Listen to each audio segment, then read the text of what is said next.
Me regalaron una maleta por mi cumpleaños. No un viaje, no una cena familiar cálida, sino una maleta. Y entonces mi padre dijo, puedes empacar esta noche e irte por la mañana.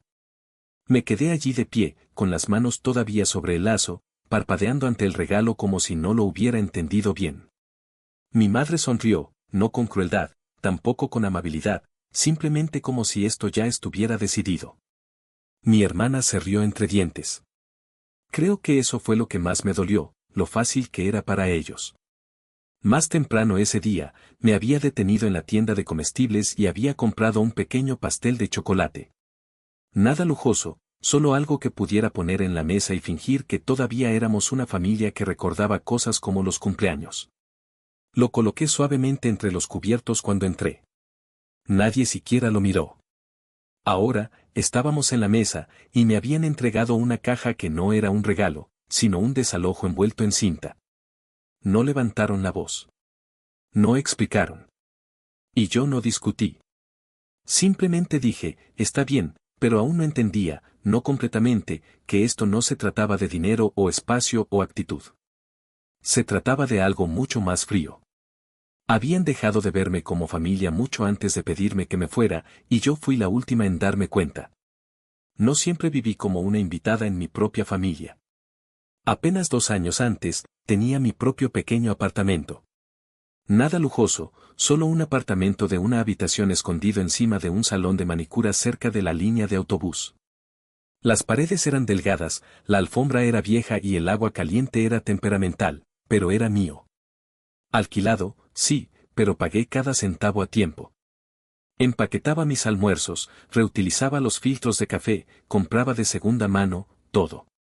Mi viejo Honda Civic se mantenía unido con oraciones y cinta adhesiva, pero aún así me llevaba al trabajo y me traía de vuelta. Estaba construyendo algo lentamente, silenciosamente. Tenía este sueño de que algún día compraría una casa. Nada grande, solo un lugar con una pequeña ventana en la cocina y una cerradura de la que solo yo tuviera la llave. Esa era la imagen en mi cabeza cada vez que decía no a una cena fuera o eliminaba un artículo de mi carrito en línea. Mi hermana pequeña, Lily, vivía como si estuviera en un planeta diferente, 6 años menor y, de alguna manera, años luz por delante en bolsos de diseño y fotos de vacaciones. Siempre tenía algo nuevo que mostrar cuando iba a las cenas de los domingos. Mira, Anna, este es el bolso Gucci que le dije a mamá que necesitaba para la escuela. Oh, Dios, todavía estás usando ese suéter de Facebook como de 2018. Mamá nunca decía nada. A veces sonreía. A veces suspiraba como si la agotara vernos tan diferentes. Pensé que tal vez era solo una fase, que si seguía apareciendo, seguía ayudando, seguía siendo la estable, alguien eventualmente diría, te vemos. Estamos orgullosos de ti. Ese momento nunca llegó. En cambio, fue un domingo. Lo recuerdo porque el asado estaba en el horno y papá tenía esa mirada, la que ponía cuando algo incómodo se avecinaba. Necesitamos hablar contigo, dijo, sin levantar la vista. Mamá dobló su servilleta más apretada de lo normal. Tu padre perdió su trabajo. Recortaron todo el departamento. Les dije que lo lamentaba. Lo decía en serio, pero incluso mientras lo decía, podía sentir que el aire cambiaba. Está la hipoteca, dijo ella, los servicios públicos, la matrícula de Lily, y entonces me miraron, los tres. ¿Considerarías mudarte de nuevo a casa?, preguntó mi madre. Solo por un tiempo, para ayudarnos a superar esto. No respondí de inmediato porque en algún lugar en el fondo de mi mente, una voz susurraba, si regresas, es posible que nunca vuelvas a salir. No porque quisiera, no porque tuviera sentido financiero, sino porque miré los ojos enrojecidos de mi madre, los hombros caídos de mi padre y la quietud silenciosa e inusual de Lily, y pensé, puedo ayudar. Debo ayudar. Avancé con los papeles del fin de contrato de mi alquiler, guardé mis muebles y regresé al dormitorio azul pálido que había pintado yo misma en el 10º grado. Excepto que ahora era apenas mío. Lily lo había convertido en un vestidor mientras yo estaba fuera, y aunque habían despejado un camino para una cama individual, sus vestidos todavía colgaban a lo largo de las paredes como papel tapiz de seda. Esa primera noche de regreso, me quedé despierta mirando al techo, tratando de creerle a mi padre cuando dijo, solo hasta que me recupere. Me dije a mí misma que era temporal, que la familia significa aparecer incluso cuando es difícil. Establecí una transferencia mensual de $1,800 a la cuenta de mi madre. Y ahora, una maleta. Un ultimátum disfrazado de regalo. La ironía era insoportable, un peso helado en el pecho que me impedía respirar hondo. Las facturas de la matrícula, la hipoteca. Nunca pregunté exactamente a dónde iba a parar todo ese dinero. Solo sabía que desaparecía rápido y que nadie daba las gracias. Al principio, todo iba más o menos bien. Mamá preparaba mi pastel de pollo favorito. Papá me llamaba su roca. Incluso Lily me preguntó una vez cómo iba el trabajo, pero la gratitud se desvanece rápidamente en las casas donde los roles están fijados. Al tercer mes, papá había encontrado un nuevo trabajo, con menos sueldo y un trayecto más largo, pero al menos era algo. Yo esperaba la conversación, esa en la que me dirían, ya has hecho suficiente. Empieza a buscar un sitio para ti. En cambio, mamá dijo, el sueldo de tu padre no es lo que esperábamos. Solo un poco más, cariño. Y yo asentí, tragándome las ganas de preguntar, ¿cuánto más? ¿Cuánto más de mí necesitáis? Después de eso, las cosas cambiaron, sutilmente al principio. Mis baños empezaron a ser un despilfarro. Mi presencia en la cena se volvió tensa.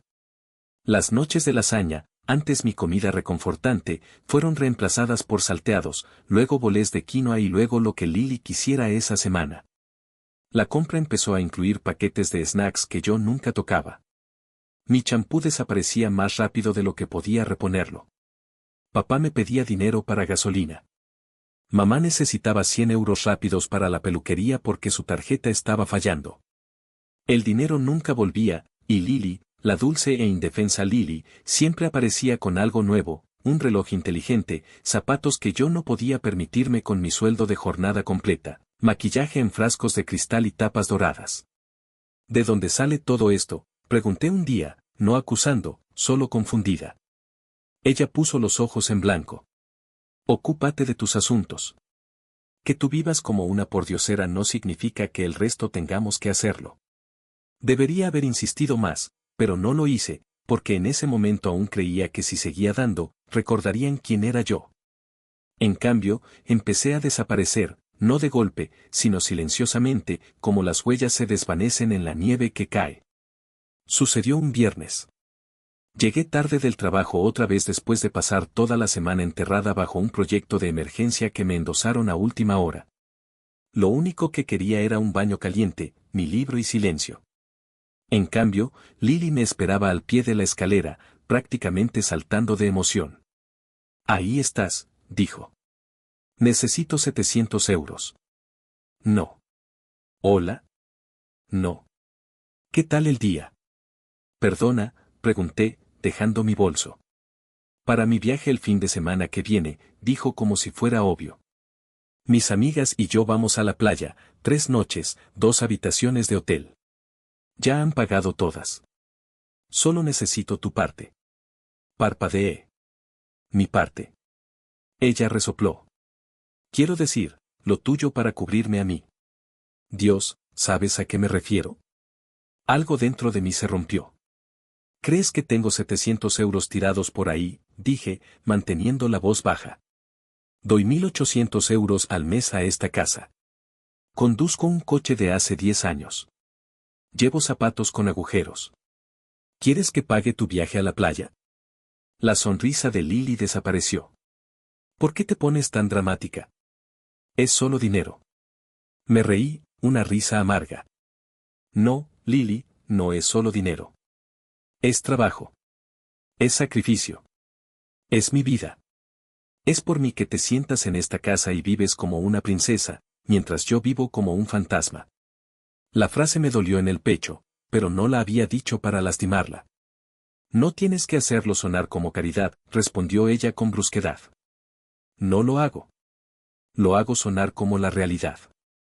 Quizás si hubieras buscado un trabajo como yo en la universidad, entenderías lo que realmente significa el dinero.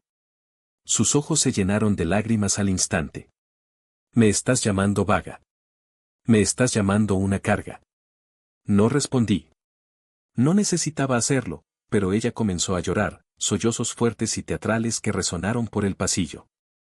En segundos, mamá y papá aparecieron como si los hubieran invocado. ¿Qué está pasando?, demandó mamá, abrazando a Lily. Me ha llamado vaga, gimió Lily, con la cara hundida en el hombro de mamá. Me ha dicho cosas horribles. Papá se giró hacia mí, con la mandíbula tensa. ¿Es eso cierto?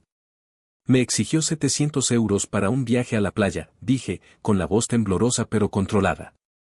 Le dije que no. Eso es todo. ¿Y le dijiste que buscara un trabajo?, preguntó mamá con frialdad. Le dije la verdad. Ese no es tu lugar, espetó papá. Los miré fijamente.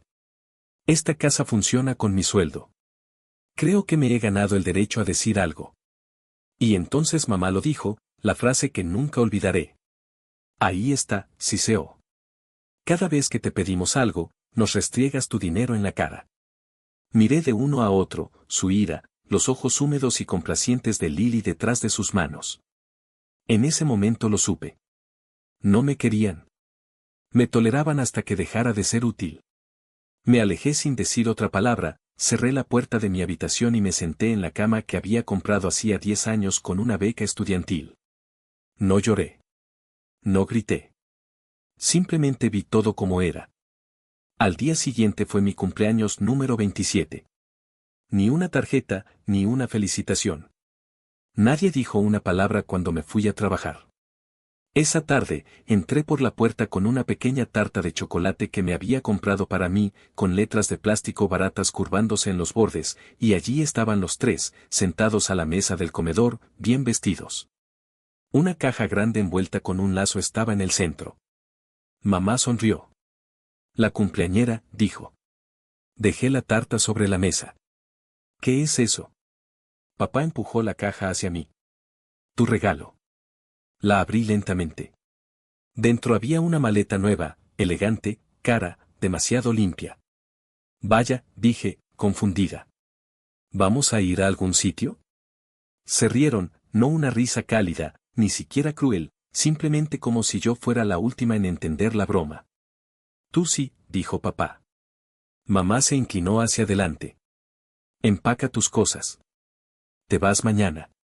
No dije una palabra después de eso, ni cuando me dijeron que ya no era necesaria, ni cuando Lily sonrió al otro lado de la mesa como si hubiera ganado, ni siquiera cuando los escuché reírse abajo más tarde esa noche, probablemente comiendo la tarta que me había comprado para mí. Me quedé despierta en la misma cama individual en la que una vez había soñado de niña, mirando al techo, contando las grietas en el yeso como una oración. Al amanecer, empaqué. La maleta nueva que me habían dado contenía todo lo que todavía sentía que era mío, algunos archivos de trabajo importantes, una computadora portátil de segunda mano y una foto mía a los 18 años, sosteniendo mi primer sueldo con ambas manos, sonriendo como si pensara que el trabajo duro siempre sería suficiente. Todavía estaban dormidos cuando llamé al Uber. No dejé una nota, simplemente salí por la puerta y la cerré suavemente detrás de mí. Supuse que no notarían que me había ido hasta que necesitaran la próxima transferencia. Esa semana, el hostal fue mi refugio. Literas, baños compartidos, un pasillo con olor a lisol y tostadas quemadas, pero podía respirar. Después de 2 noches respirando, le escribí a Carol. Carol era mi compañera de trabajo, cerca de los 60, lengua afilada, corazón tierno. Era esa clase de mujer que llamaba a todos chico/diagonal a, siempre con delineador grueso y caramelos duros en el cajón de su escritorio. No me pidió detalles, simplemente respondió, ven cuando quieras, hablamos. Tengo café y un sofá. En su apartamento, lloré por primera vez en mucho tiempo. No fue un llanto desgarrador, de esos que te abren el pecho, solo lágrimas silenciosas, lentas y limpias, como un grifo que por fin se desatasca. Carol me sirvió café, me dio una manta y dijo, no les debes tu vida solo porque te la dieron. Una semana después, encontré un estudio. Pequeño, con linóleo despegándose, pero el contrato estaba a mi nombre. Las llaves tintineaban en mi mano, como la prueba de que aún existía. Compré todo de segunda mano, un colchón, un escritorio, una lámpara con la pantalla torcida. Cada objeto que colocaba en esa habitación se sentía como una recuperación. Nadie gritaba a través de las paredes. Nadie llamaba a la puerta a menos que fuera importante, y nadie me decía que ocupaba demasiado espacio. Preparé mi primera taza de té y la bebí de pie, descalza sobre las baldosas frías, sonriendo como si fuera lo mejor que había probado en años. Pasaron 6 meses. No supe nada de ellos. Ni un mensaje, ni un correo electrónico, ni siquiera una tarjeta de cumpleaños falsa enviada tarde para fingir que se les había olvidado, y, sinceramente, estaba bien con eso. Pasaba mi tiempo trabajando hasta tarde, aceptando proyectos extra, reconstruyendo la cuenta de ahorros que habían drenado durante 2 años sin esos 1,800 pesos mensuales desapareciendo. Mi saldo creció más rápido de lo que esperaba. No derrochaba. Seguía preparándome la comida para llevar y lavando los platos a mano, pero ahora yo elegía esa vida. Nadie me lo exigía. Eso marcaba toda la diferencia. Entonces, una tarde, sonó mi teléfono, un número desconocido. Casi lo dejo ir al buzón de voz. Ojalá lo hubiera hecho. Hola, Ana, soy mamá. Me quedé helada. Su voz tenía ese tono almibarado que usaba cuando quería algo, suave, dulce, ensayado. Necesitamos hablar, dijo.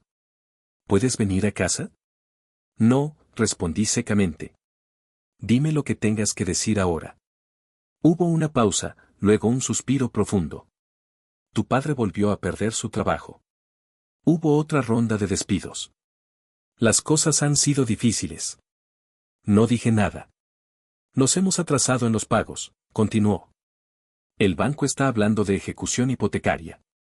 No sabemos qué hacer. Sentía que se acercaba, como una tormenta que ya se formaba en el horizonte. Te estamos pidiendo que vuelvas, solo por un tiempo, que nos ayudes con las cuentas de nuevo, como antes. Me reí. No pude evitarlo. La audacia era casi impresionante. Me echasteis, dije, el día de mi cumpleaños, después de tomar mi dinero durante meses mientras mentíais sobre vuestra situación. Estábamos bajo presión, dijo rápidamente. Ya conoces a tu padre. Dice cosas que no quiere decir. No, dije con calma. No voy a volver, ni ahora, ni nunca. Eres nuestra hija, dijo, con la voz tensa. Deberías haber pensado en eso antes de tratarme como un cajero automático con un certificado de nacimiento. Colgué. Durante los días siguientes, las llamadas aumentaron, números nuevos, mensajes desesperados, incluso un mensaje de voz de Lily diciendo, te echo de menos. Te necesitamos. Luego llegó el correo electrónico de un abogado, uno de verdad, lo comprobé. El mensaje era corto pero amenazante. Nuestros clientes exigen una restitución de 24,000 pesos por manutención y alojamiento impagos durante 2 años a 1,000 pesos por mes. Casi me reí de nuevo, pero esta vez no lo hice, solo sacudí la cabeza. Llamé a James.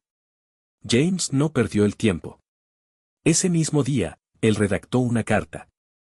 Era formal, profesional y devastadora. Detallaba los 43,200 pesos que yo había transferido a lo largo de 24 meses, con copias de los extractos bancarios adjuntas. Señalaba que yo había vivido en un espacio apenas habitable, pagado todas las facturas sin obligación contractual alguna, y que me habían echado sin previo aviso. El último párrafo era definitivo. Si sus clientes desean llevar este asunto más lejos, estamos preparados para presentar una contrademanda por el importe total de 43,200 pesos más los honorarios legales y daños emocionales. 3 días después, su abogado respondió con una sola línea. Mis clientes han optado por no proceder en este momento. Pensé que ahí acabaría todo, pero 2 semanas después, entré a mi banco local para configurar una transferencia automática para mi nuevo plan de ahorro y las vi ahí, a mi madre y a Lily, sentadas en el escritorio de un oficial de préstamos. Estaban bien vestidas, también. Bueno, Lily llevaba un blazer que probablemente costaba más que el primer mes de alquiler de mi primer departamento. Mamá lucía perlas. Ambas estaban inclinadas cerca del banquero, susurrando con urgencia. Casi me di la vuelta, pero algo en mí dijo, no, quédate. Me situé al final de la fila, callada, invisible, pero podía oír todo.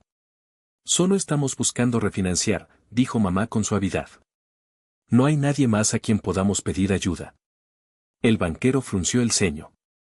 ¿Ningún apoyo familiar en absoluto? Ella negó con la cabeza. Solo nosotras dos. Di un paso adelante. En realidad, dije, colocando mi carpeta suavemente en el borde del escritorio, sí que recibieron ayuda.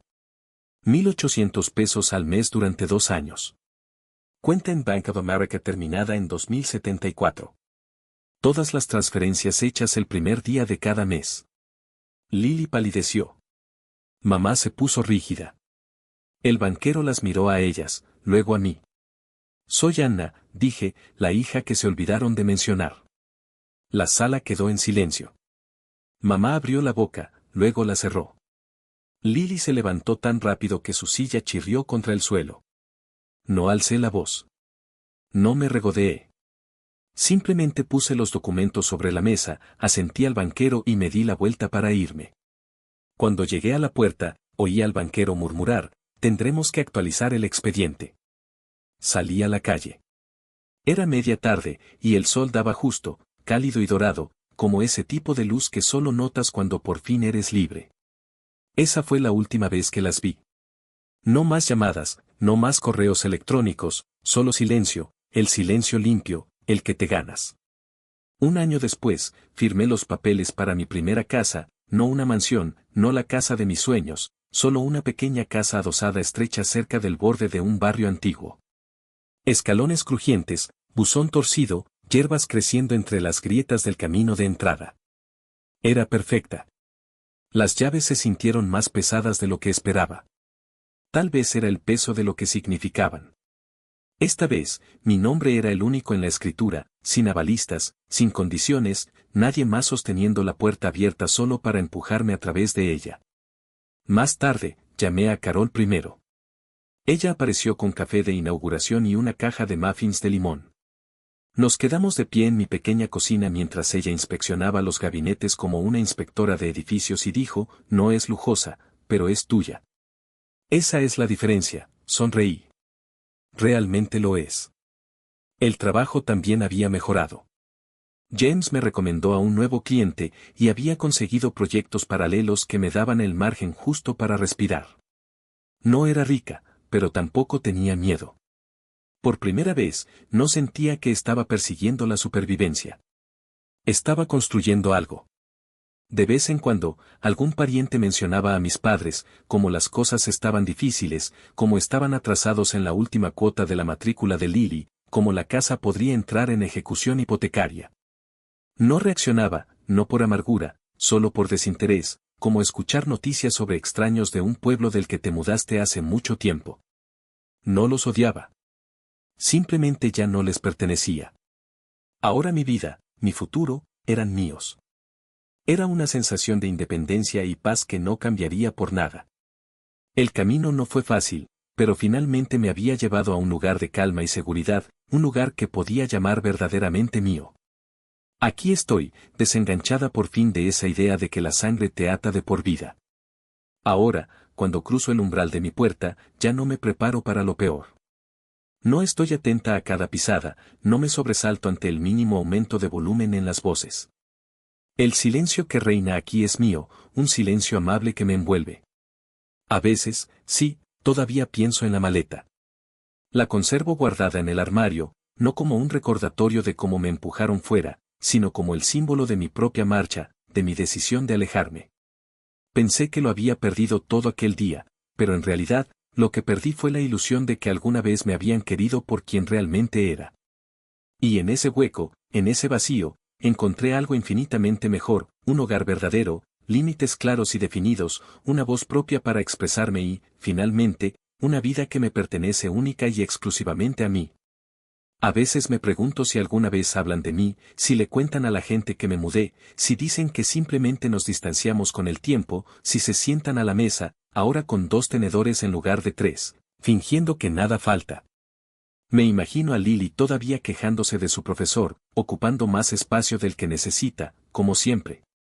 Visualizo a mi madre, con la mirada fija en facturas que le cuesta pagar, suspirando dramáticamente en su taza de té y diciendo, antes era más fácil cuando Anna nos ayudaba, pero sin llegar a contar nunca la verdad de lo que pasó, sin mencionar a quién decidieron expulsar y por qué. Y ya no necesito que confiesen nada. No quiero una disculpa hipócrita porque yo nunca desaparecí realmente. Yo pagaba la hipoteca. Cubría los gastos de la universidad de Lily. Mantenía las luces encendidas cuando ellos ni siquiera eran capaces de mirarme a los ojos. Estaba ahí, cada mes, en cada comida, en cada pequeño sacrificio silencioso. Simplemente, pretendían que no existía. Ahora, yo no pronuncio sus nombres, pero dejo pruebas irrefutables de mi existencia, la maleta sigue guardada en el armario, los correos electrónicos archivados sin responder, la casa que compré, mía y completamente pagada. Así que, si alguien pregunta alguna vez qué pasó con la hija mayor, la callada, la responsable, tendrán que elegir.